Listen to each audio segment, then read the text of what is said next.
চলো আজকে তোমাদের সাথে শ্রাদ্ধ বাড়ির খাওয়া দাওয়া শেয়ার করব। প্রথমেই মেনুতে ছিল সাদা ভাত আর সাথে ছিল ঘি। এই গরম ভাতের সাথে ঘি দিয়ে খেতে যেন ভীষণ ভালো ছিল। তারপরেই একটা নতুন আইটেম ছিল উচ্ছে পকোড়া। সত্যি বলছি, এমনিতে কিন্তু আমি উচ্ছে খাই না, কিন্তু এই উচ্ছে পকোড়াটা যেন খেতে খুব ভালো ছিল। তারপরেই দিয়ে দিয়েছিল কচুর শাক। এই ইলিশ মাছের মাথা দিয়ে কচুর শাকটা খেতে যেন দুর্দান্ত লাগছিল। এতটাই ভালো হয়েছিল যে আমি আবার একটু নিয়ে নিয়েছিলাম। তারপরেই দিয়ে দিয়েছিল মাছের মাথা দিয়ে ডাল আর সাথে ছিল বেগুনি। এই গরম গরম বেগুনির সাথে মাথা দিয়ে ডালটা দিয়ে ভাত খেতে যেন ভীষণ ভালো লাগছিল। প্রত্যেকটা আইটেমই কিন্তু খেতে ভীষণ ভালো হয়েছিল। তারপরে দিয়ে দিয়েছিল ইঁচড় চিংড়ি।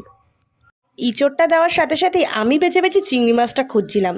দেখলাম অনেকগুলোই চিংড়ি মাছ পড়েছে, বেশ ভালো ছিল খেতে। এমনিতে আমি চিংড়ি মাছ খেলে অ্যালার্জি হয়, কিন্তু আজকে কিন্তু খেতে ছাড়েনি। তারপরে দিয়ে দিল কাতলা মাছ। ওই যে বেছে বেছে পেটির পিসটা নিয়েছি। তারপরে এলো ইলিশ পাতুরি, যেটা আমার খুবই পছন্দের ছিল। আজকে শো স্টপার ইলিশ পাতুরি। পাতুরিটা এতটাই টেস্ট ছিল, আমি মনে হয় ওখানে সবার থেকে বেশি পাতুরি খেয়েছি। তারপরে পড়ে গেল চাটনি, চাটনির সাথে কম্বিনেশনে ছিল পাঁপড়। তারপরে দিয়েছিল মিষ্টি দই, তারপরে ছিল চমচম, আর তারপরে দিল রসগোল্লা। এই ছিল আজকের খাওয়া দাওয়া। তারপরে দিয়ে দিল লাস্ট পাতে হজমোলা।